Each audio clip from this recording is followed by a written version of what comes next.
मित्रों, अतिक्रमण और प्रतिक्रमण दो चीज़ें हैं। अतिक्रमण का मतलब होता है कि जब हम अपनी सीमा से बाहर निकल जाते हैं उसे अतिक्रमण कहते हैं, और प्रतिक्रमण जब हम अपनी सीमा में वापस आ जाते हैं उसे प्रतिक्रमण कहते हैं।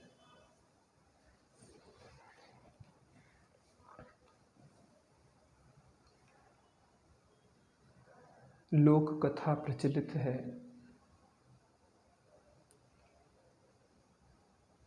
कि जब लक्ष्मण ने सीता की सुरक्षा के लिए एक लक्ष्मण रेखा खींची थी और कहा था कि माता, इस लक्ष्मण रेखा को अगर पार करोगी तो विपत्ति में पड़ोगी, और इस लक्ष्मण रेखा के अंदर रहोगी तो अपने जीवन में विपत्ति से, दुख से, तकलीफ से बची रहोगी। लौकिक बात है वह। हमें प्रसंग ज्ञात है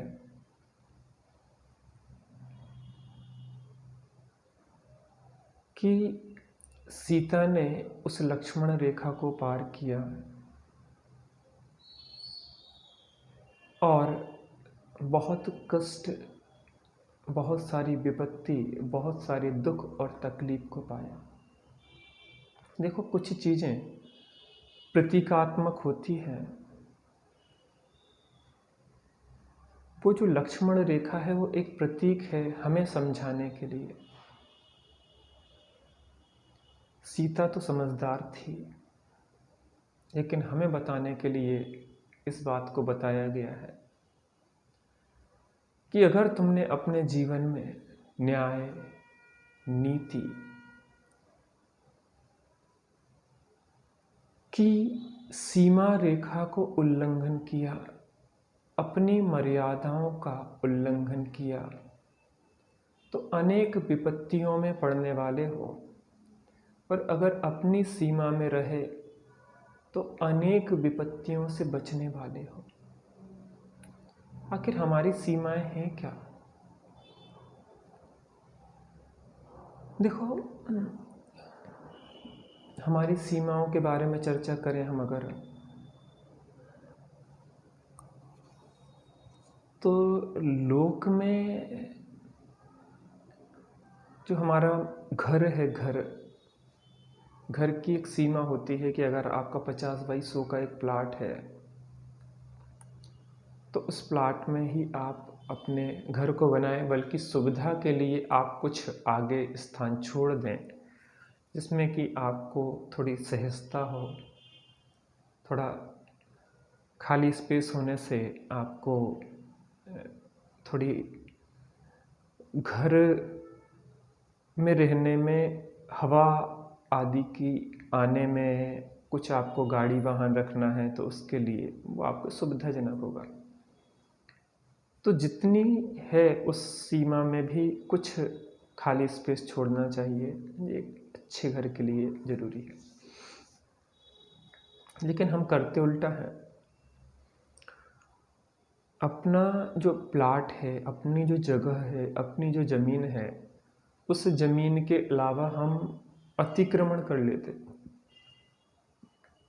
4 फीट की पट्टी हमने रोड पे निकाल दी, सीढ़ियाँ 2 फीट और आगे निकाल दी, छज्जा 2 फीट और आगे निकाल दिया। ऐसे करते करते ऐसी स्थिति बनती है कि नीचे से रोड घट जाती है, ऊपर से तो बिल्कुल ही कई बिल्डिंगों की छज्जे आपस में मिल जाते हैं, रोड को बंद ही कर देते हैं। ये लौकिक दृष्टि से अन्याय है, अतिक्रमण है। आपने भी नोएडा में ट्विन टावर देखा था कि अतिक्रमण, क्या कहें, अतिक्रमण भी क्या, वो तो ऐसी ज़मीन पे खड़ा था जो स्वयं की ही ज़मीन नहीं थी, जिसका स्वयं का धरातल नहीं, उसकी क्या कहना। तो वो कैसा ध्वस्त हो गया था कुछ ही सेकंडों में। हमारा अतिक्रमण जो है, उस अतिक्रमण में फिर जब सरकार के द्वारा अतिक्रमण हटाओ अभियान चलता है तो बहुतों के तो मकान ही आधे आधे ढह जाते हैं। क्यों? क्योंकि उन्होंने अपनी ज़मीन के अतिरिक्त अतिक्रमण किया था। लौकिक मर्यादाएं हैं, लौकिक मर्यादाओं का पालन करना चाहिए। लोक में देखें आप अपनी पत्नी, जो लौकिक रीति से आपने जिसको वर्ण किया है, उसके प्रति ईमानदार रहें, अन्य स्त्रियों के प्रति दुर्भाव करके अतिक्रमण ना करें। लोक में आपको जो सरकारी नौकरी करते हैं तो उसमें जो आपको एक सरकार ने तनख्वाह दी है, तो उसके अलावा रिश्वत लेके अतिक्रमण ना करें। ये सब बाहर लौकिक अतिक्रमण है।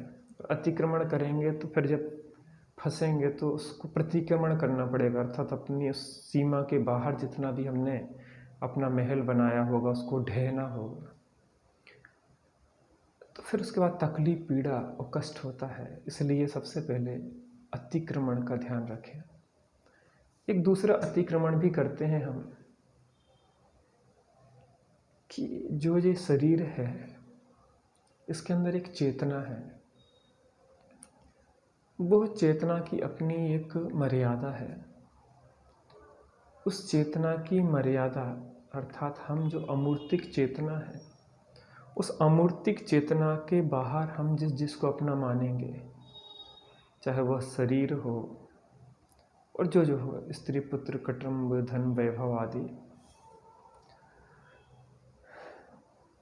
तो अतिक्रमण करेंगे अगर बाहर में शरीर को अपने मानने को, तो जब शरीर छूटेगा, जब संयोग छूटेंगे, स्त्री पुत्र कुटुंब मकान धन आदि छूटेंगे, तो हमें तकलीफ होगी।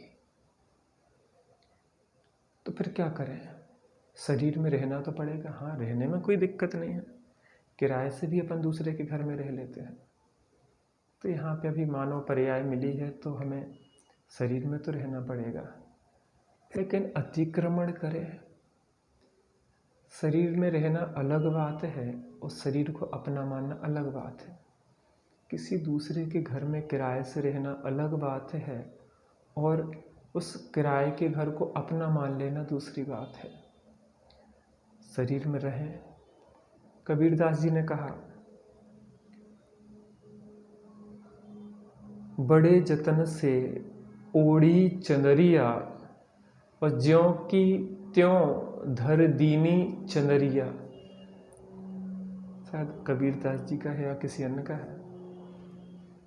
उन्होंने कहा कि जो चादर मिली है शरीर रूपी, मैंने बड़े जतन से ओढ़ी है, उसको नुकसान नहीं पहुंचाया है।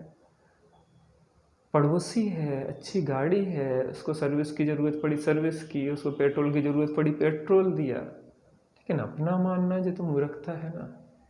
हम अतिक्रमण करते हैं। हम है तो चेतना और हम अपने को अतिक्रमण करके शरीर रूप मानते रहते हैं, स्त्री पुत्र कुटुंब के को अपना मानते रहते हैं, जो हमारा अतिक्रमण है। और जब ये सब छूटते हैं, एक समय होता है जीवन का, उसके बाद जो छूटते हैं तो हम हाय तौबा आकुलित होते रहते हैं। रहो, इस दुनिया में रहना होगा, सबके बीच में रहना होगा, लेकिन अतिक्रमण पूर्वक नहीं, अपनी सीमा को जानते हुए। शरीर में रहना होगा, लेकिन ऐसे भी रहा जा सकता है कि शरीर को अपना ना माने। ये भी संभव है ना, ज्ञानी रहते ही हैं। इसलिए तो अंत समय आता है बड़े प्रेम से, जैसे चादर ओढ़ के कोई चला जाता है, ऐसे शरीर रूपी चादर भी ओढ़ के चला जाता है। जैसी भिन्नता इस वस्त्र में हमारी है, ऐसे ही इस वस्त्र में भी हमारी उतनी ही भिन्नता है। ये कुछ दिन बाद छूटेगा, ये कुछ सालों बाद छूटेगा। अपनी सीमा को समझें, अपनी मर्यादाओं को समझें, लौकिक मर्यादाओं को समझें, पारलौकिक मर्यादाओं को समझें। अतिक्रमण नहीं करें। कदाचित अतिक्रमण हो गया हो तो प्रतिक्रमण करें, अपनी सीमा में आएं, अपनी सीमा में आके अपने में रम जाएं, वही वास्तविक प्रतिक्रमण है। हम सभी अपने में ऐसे रमें जैसे भगवान रमे हैं और फिर बाहर निकले ही नहीं। ऐसी मंगलमय भावना से जय जिनेन्द्र।